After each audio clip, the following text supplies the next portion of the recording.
E aí, professor, você já revisou a sua lição? Ainda não? Então, revisa aí!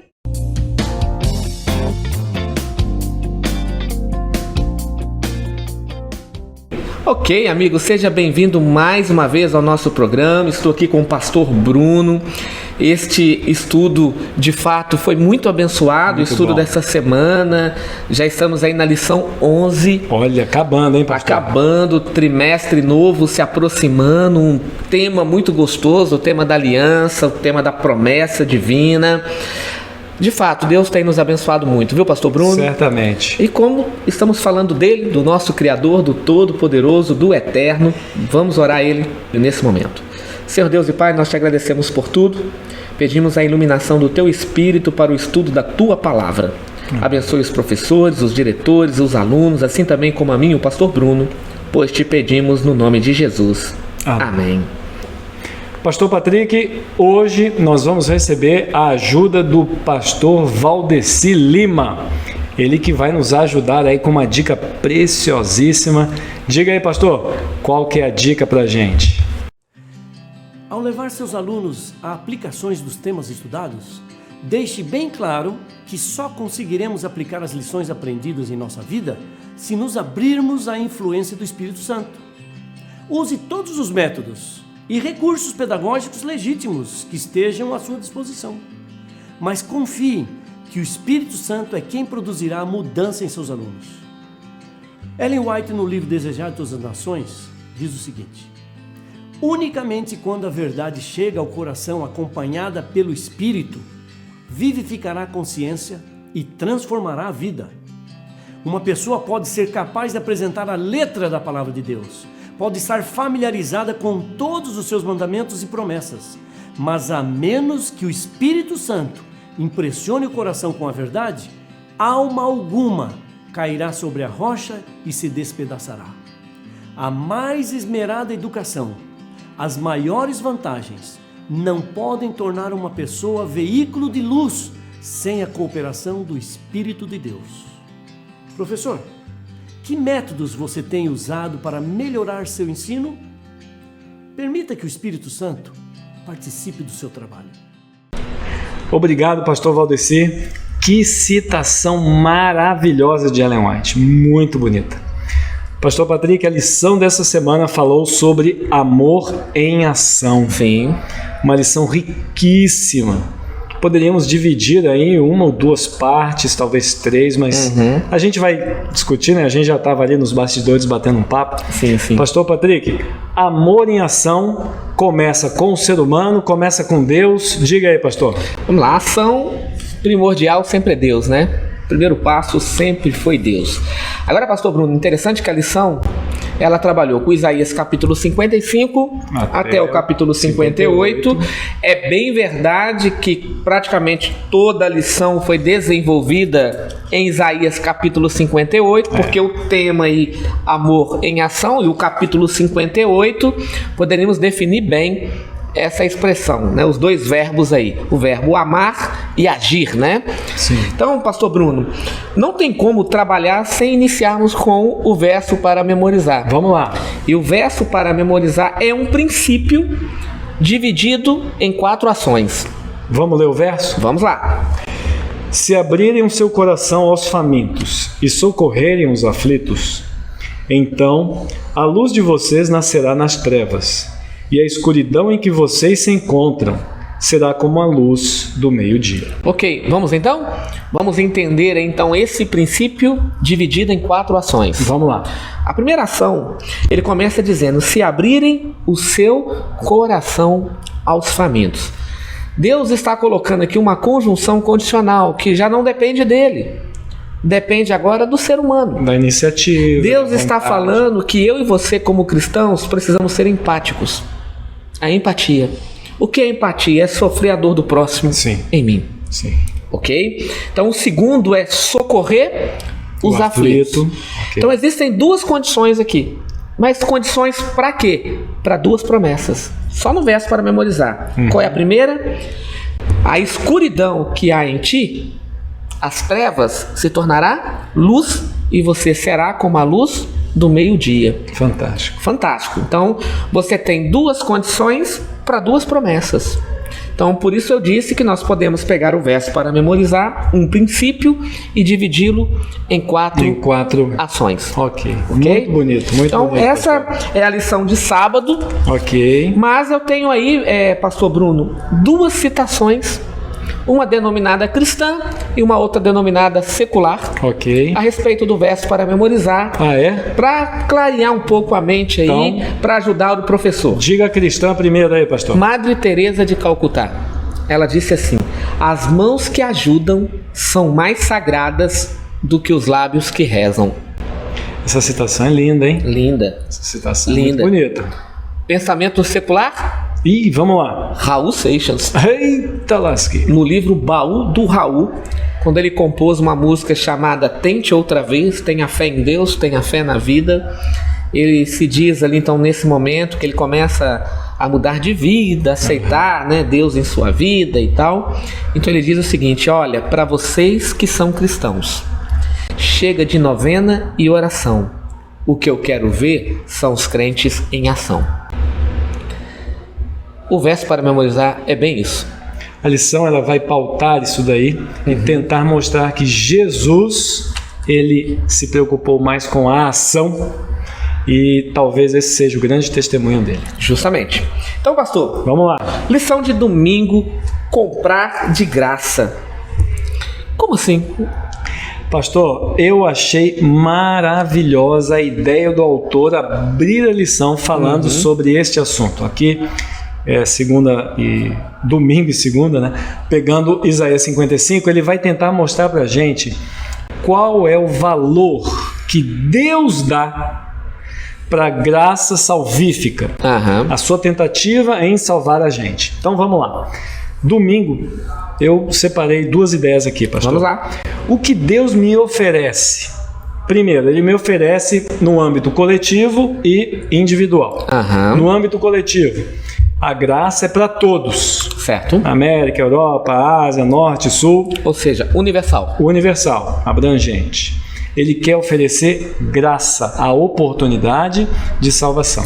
Mas quando vem a parte individual, ele me oferece como se fosse um vendedor que não quer vender. Ele diz assim: eu tenho aqui um produto, você pode comprar. Aí a pessoa diz: mas eu não tenho dinheiro. Aí ele diz: compre sem preço. Ué, como é que eu vou comprar uma coisa sem preço? Esse produto não vale nada? E o autor, ele deixa bem claro que o que Deus está fazendo é exatamente usar essa linguagem para valorizar aquilo que ele está oferecendo. Ele pagou por aquilo e ele está dizendo: você pode comprar isso. Essa parte da lição me chamou a atenção, pastor, porque ela enfatiza aquilo que é valioso para Deus. A nossa liberdade. Ele oferece a graça e ele diz: você quer? Se você quiser, pode comprar. Eu já paguei. Isso demonstra respeito, isso demonstra amor, isso demonstra ação. Então a lição ela já começa abrindo nessa linha aí que Deus está começando a entrar em ação. Ele começa a entrar em ação vendendo a ideia, esse mistério do plano da salvação. Agora, interessante, pastor, numa sociedade tão capitalista, Deus diz que é para comprar sem dinheiro. Estranho, né? Muito estranho. Deus convida seu povo a comprar sem dinheiro, sem preço, aquilo que ele mesmo já garantiu. E o que ele garantiu? Isaías 56, verso 7, o perdão. Isaías 49, verso 8, a salvação. Isaías 61, verso 1 ao verso 2, a restauração. Essas três coisas que Deus garantiu, uma a gente pagou, todas são de graça? Todas são de graça. Então vamos lá, repetindo, o que é de graça aí? Perdão, salvação e restauração. Essas três coisas são de graça. Agora, pastor Bruno, o interessante é que A lição de domingo, ele trabalhou aí também com o verbo salvar, né? Sim, e somos salvos pelo precioso sangue do Cordeiro de Deus, Jesus Cristo, é a pergunta aí de número 2. E Efésios capítulo 2, verso 8, apresenta que a salvação, ela é de graça, ok? Romanos 6, verso 23 diz que o dom gratuito de Deus é a vida eterna em Cristo Jesus. Então você percebe que a salvação não tem mérito humano. Se tem mérito humano, eu anulo a cruz de Cristo. Não precisa a vinda de Cristo. Justamente. Ele não precisa vir. Porque eu não sou salvo por aquilo que eu faço, Sim. eu sou salvo por aquilo que Cristo fez e faz por mim. Tamanho é, pastor, que quando alguém me pergunta o que é salvação, a Bíblia apresenta de forma clara, nítida e lúdica o que é salvação. Vamos lá, diga. Vamos lá? Pastor. Por exemplo, o verbo se fez carne.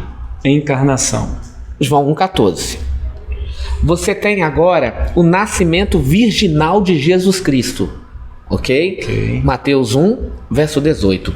Você tem 2 Coríntios capítulo 5, verso 21, que Jesus Cristo viveu nesse mundo sem pecado. Então é a vitória dele que garante a minha. É a vitória dele. Por isso que Paulo diz que nenhuma condenação há para aqueles que estão em Cristo, porque a vitória é dele. E aí ele continua. Em Cristo somos mais do que vencedores. Ok? A morte expiatória de Jesus Cristo. João 3, verso 16. A ressurreição de Cristo. 1 Coríntios capítulo 15. A ascensão de Cristo aos céus. Atos capítulo 1, do verso 8 até o verso 11. Sim. O ministério agora, né? Agora, a intercessão de Cristo, 1 Timóteo, capítulo 2, verso 5, 1 João 2, 1. Então, ou seja, a salvação, ela é uma pessoa. E para fechar aí, você tem a segunda vinda de Cristo, que aí completa todo esse ciclo. A cruz não para. A cruz não é o ponto final do plano da redenção. Ela é uma linha contínua no plano da salvação. Então, a salvação, na realidade, ela tem um nome. Ela é Cristo. A salvação é uma pessoa. É Jesus Cristo.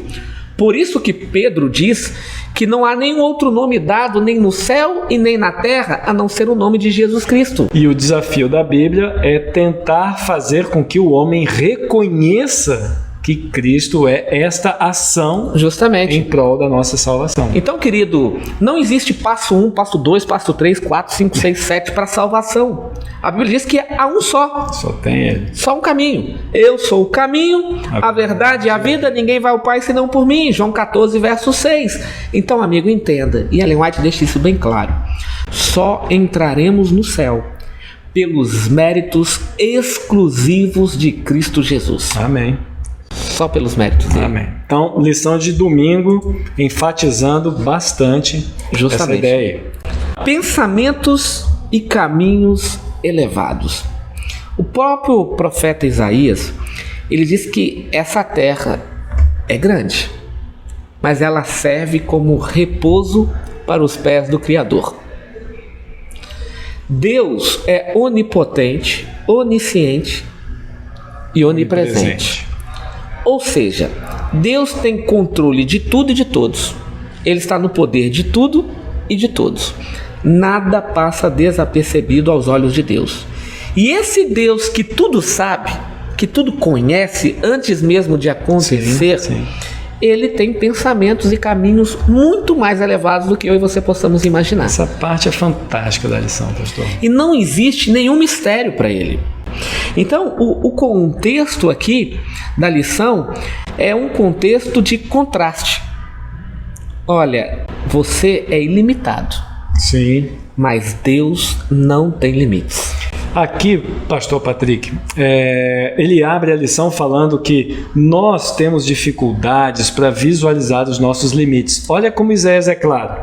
Ele já começa dizendo: os meus pensamentos são mais altos que os céus e a terra. Ou seja, Deus não tem dificuldade em dizer que tipo de limite ele tem, porque Deus não tem. Não tem. Ele criou os céus e a terra. Nós não passamos dos céus, porque a gente está aqui na terra e não conseguimos passar disso daí.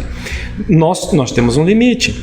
Outra coisa, quando ele fala que os pensamentos dele são mais altos, é aquele mistério que a gente tem dificuldade de entender. Como é que esse pensamento é mais alto? É o amor em ação, aquela ideia dele colocar o plano da salvação através de Cristo e Cristo vir e Cristo morrer por nós, enfim, todas aquelas características que o senhor já falou.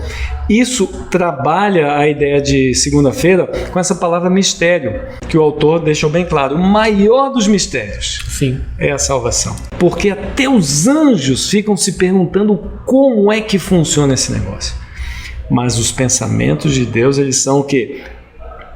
Positivos, eles são atraentes, eles são salvíficos, e como eles são maiores, isso dá pra gente uma certa confiança.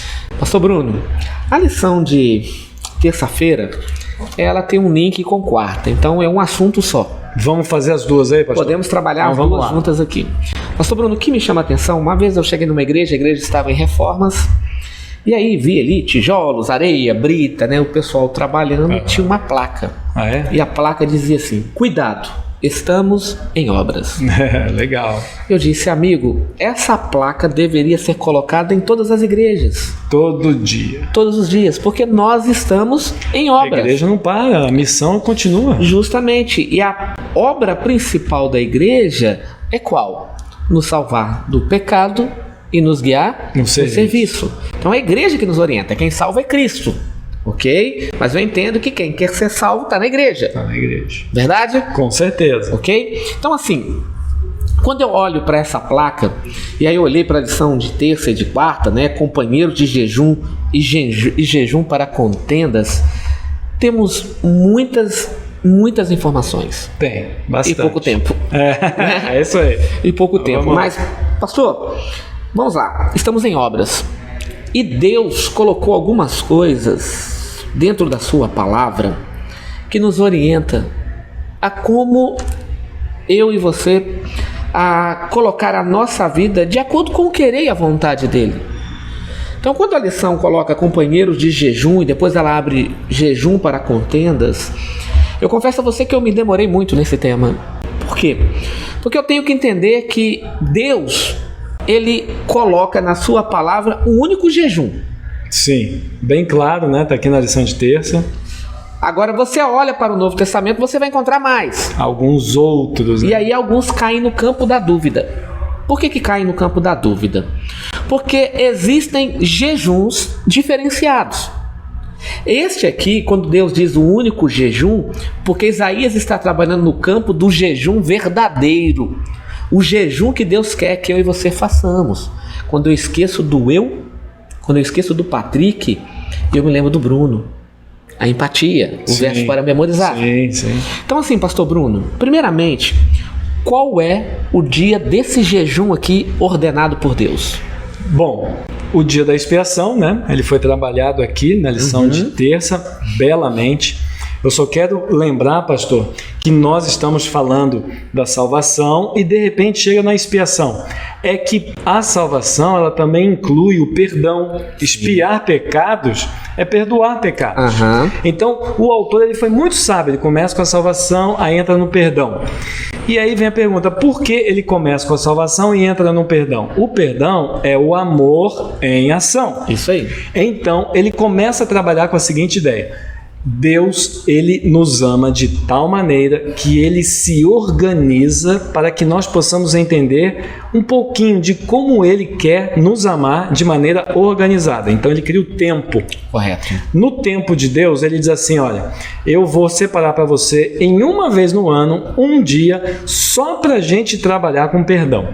Só para você entender isso daí. Então, o perdão, no dia da expiação, ele nos remete a algumas palavrinhas que eu queria mostrar aqui, trabalhar com vocês. Pastor. Então vamos lá, uma palavra fundamental é a autoavaliação. Certo. No dia do perdão, eu me avalio. E o jejum, ele entra para ajudar, um jejum proposital, porque aqui diz sobre jejum, né? Proposital, para que eu possa estar assim com a mente um pouco mais leve, não estar sobrecarregada. É um dia até para eu não trabalhar, um dia de descanso. A lição chega a fazer uma comparação como um sábado, né, cerimonial. essa autoavaliação vai mostrar quem eu sou verdadeiramente. Depois que eu descubro, né, eu identifico quem eu sou verdadeiramente, então isso me leva à confissão. Essa confissão me leva ao reconhecimento de que Deus é maior e Ele é mais amoroso. Uma outra palavra é o lembrete, o memorial que Deus deu, porque não existe outro dia da expiação, não existe um dia que eu escolho para o perdão. Todos os dias é para eu perdoar, mas nesse dia aqui Deus diz assim, olha, tudo que aconteceu nesse ano, eu vou fazer uma contabilidade aqui e vou zerar. Certo. Ou seja, o homem ele consegue se preparar espiritualmente para se encontrar com Deus. Okay. É um tipo de ação que o amor de Deus me motiva, me estimula. E este ato do dia da expiação e do jejum, ele me lembra que o meu nome pode estar inscrito no livro da vida e o nome do meu próximo. Por isso que não é só Deus perdoar os meus pecados, mas eu perdoar os pecados do próximo. Ok, pastor Bruno, e assim, eu falei para você e para você, querido professor, que existem outros tipos de jejuns. Sim. Por exemplo, Daniel capítulo 10. Daniel, ele teve uma visão, né, pastor? Ele não compreendeu. E aí? O que ele julgou? Eu preciso melhorar a minha alimentação para que eu possa compreender a visão. Então ele se absteve de vinho, carne, manjares, né? E esse manjares aí é muito bem traduzido como doce, açúcar. Doce, né? Então ele se absteve disso. Jesus Cristo disse que quando alguém está possesso e essa casta só pode ser vencida com jejum e oração. Então esse jejum é para que você reconheça que não vem nenhum poder de ti. Tem também o jejum de Esther, né? O jejum de Esther era em prol de quê? Da libertação do povo de Israel, para que Deus pudesse intervir na história, né? Agora, pastor Bruno, tem um outro jejum também, que a própria serva do Senhor fala no livro Eventos Finais, na página 77 adiante, de alimentos entorpecentes. Alimentos que prejudicam o nosso organismo. Ela fala do álcool, ela fala do chá preto, ela fala do café, sim, ela fala do açúcar, aí ela fala da carne. A gente vai evitando essas coisas. Então ela fala, existem vários tipos de jejuns. Só que esse aqui, chamado de verdadeiro jejum, ele tinha um propósito. E hoje, muitas coisas estabelecidas por Deus foram deturpadas. Alguns elementos da fé, por exemplo, dízimo. Pastor, essa parte é importante. Será que nós, religiosos, acabamos entrando nesse rito, né, de fazer um jejum e desagradamos a Deus? Com certeza, não há dúvidas, ok? O jejum ele tem um foco. Depois me dá uma oportunidade, eu vou falar desse rito, pastor, aí um pouquinho. Mas vamos lá, o que foi desvirtuado, pastor? Por exemplo, o dízimo. Que na mente de muitos, aí eu vou devolver o dízimo e Deus vai me dar uma mansão, Deus vai me dar a falsa prosperidade, ok? Como se fosse uma barganha, justamente, né? Uma moeda de troca. A mesma coisa no jejum, moeda de troca, barganha, eu vou me penitenciar, eu não vou comer nada, autoflagelar, né? Isso, e aí Deus vai se carecer da minha situação e vai me... Não abençoar. É assim, ok? O dízimo eu devolvo porque eu já fui abençoado. Ok? Deus me deu um trabalho, Deus foi fiel, me deu vigor, me deu saúde e agora estou devolvendo o que é dele. É dele. 10 é dele, 90 é meu. Ok? Um excelente negócio. Então você percebe, então muitos quebraram isso aí com a falsa prosperidade. A prosperidade bíblica, pastor Bruno, ela vem de 3 formas. Quais são? A Bíblia fala, primeiro tem que trabalhar. Porque aquele que não trabalha, não é digno de comer. O segundo, ser fiel a Deus. E o terceiro, administrar o que ganha. Se eu ganho um salário mínimo, para que eu vou comprar uma televisão de 6 mil reais? E aí vem, nossa pastor, o devorador está comendo tudo. O devorador tem um nome. É o cartão de crédito. Né? Infelizmente, hoje muitas coisas foram deturpadas, como o jejum e também o dízimo. Então, a lição de terça e quarta, pastor, trabalhou bem isso, mas você tem uma dica aí também? Sim, sim. Essa vida religiosa, nesse tempo específico, me chama a atenção, porque assim como o sábado é um tempo específico, o dia da expiação também é um tempo específico. Sim. Ele vai tentar trabalhar com essa ideia de que o sábado cerimonial, o dia da expiação, ele tem um valor semelhante. Ok, que é a lição de quinta, né? Que é a lição de quinta. A gente precisa entender que Deus ele instituiu um ritual para que esse dia pudesse acontecer de maneira mais lúdica, mais didática para o povo. E aí então a gente sabe que o povo não vai trabalhar, é um feriado, né? Independente do dia, pode cair numa terça, numa quarta, pode cair num sábado. Olha como Deus ele faz as coisas. Nesse ano de 2021, o dia da expiação ele vai do 19 de setembro para 20. Então, no pôr do sol do dia 19 de setembro, nós já começamos o dia da expiação. E esse período, pastor Patrick, que antecede o dia da expiação, são 10 dias de preparação, que começa no ano novo judaico, o Rosh Hashanah, que nós chamamos, alguns conhecem, né, como a festa das trombetas. Certo. Porque são 10 dias que o shofar vai tocar, que a trombeta vai tocar, chamando o povo para se preparar para o dia do perdão. Ou seja, não é chegar assim, cheguei no dia do perdão. É você procurar o próximo, perdoar o próximo, pedir perdão a Deus. É você mesmo fazendo esse acerto de contas com Deus. Essa ideia é muito bonita. Nós poderíamos fazer isso na nossa família, dentro de casa. Eu acho que é uma experiência muito legal de ser vivida. Sim, pastor Bruninho, interessante que é o sexto sábado cerimonial. Este sábado, o dia da expiação, que é um sábado cerimonial, ele era observado também como sábado moral, que é o sábado semanal, Sim, o sétimo dia. E o sábado cerimonial, o dia da expiação, nós encontramos 7. Levítico capítulo 23. Então, primeiro é a Páscoa, segundo os pães asmos, terceiro primícias, quarto Pentecostes, quinto as trombetas, o sexto expiação e o sétimo tabernáculos. Então, esses são os 7 sábados cerimoniais. Páscoa já se cumpriu, Cristo. Os pães asmos, aplicação dupla. 400 anos de cativeiro e também a decepção pela morte do cordeiro. Certo? Depois as primícias. Eles pegavam os molhos, levavam ao santuário e Deus aceitava a morte do cordeiro. Cristo foi aos céus, ofereceu ao Pai, o Pai aceitou, ele volta à terra, fica 40 dias. Depois ele sobe aos céus, 10 dias depois o Pentecostes, a descida do Espírito Santo. E aí agora vem a preparação, os 10 dias, as 10 trombetas. Prepare-se que vem o dia do julgamento. O dia da expiação. E essa data é legal porque é uma data específica, né, lá no Antigo Testamento. Sim. A Igreja Adventista comemora 10 dias por causa do Atos, né, o livro de Atos, ali, o Pentecostes. Mas é uma data que a gente precisa relacionar, porque como o pastor Patrick está falando, o dia da expiação ele está associado a um sábado cerimonial. Eram 10 dias de preparação para receber o Espírito Santo. Ok? E aí logo depois, então, vem o tabernáculo. Eles ficavam 7 dias no deserto, né?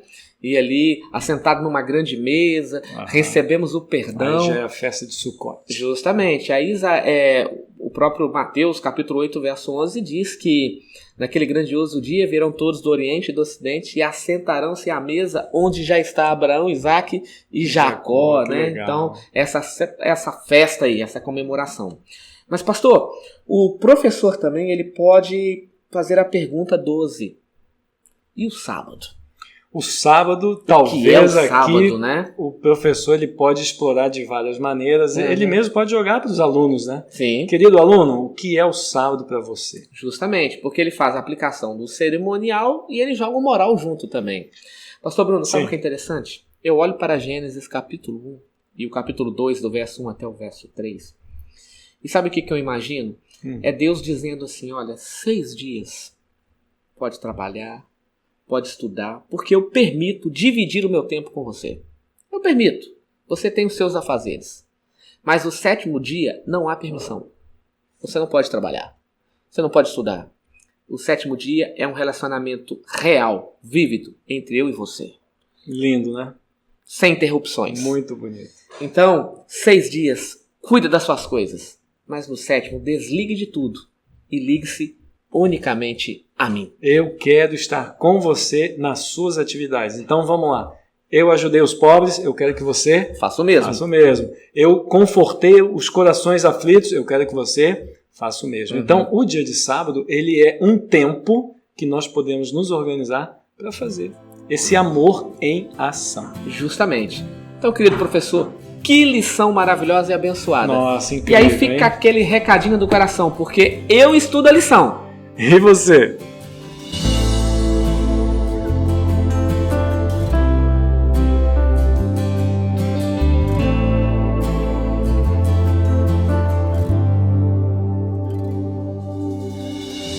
Às vezes é difícil ver que sou capaz de ajudar. No espelho então descubro quem eu sou. Tantos talentos para usar. Vejo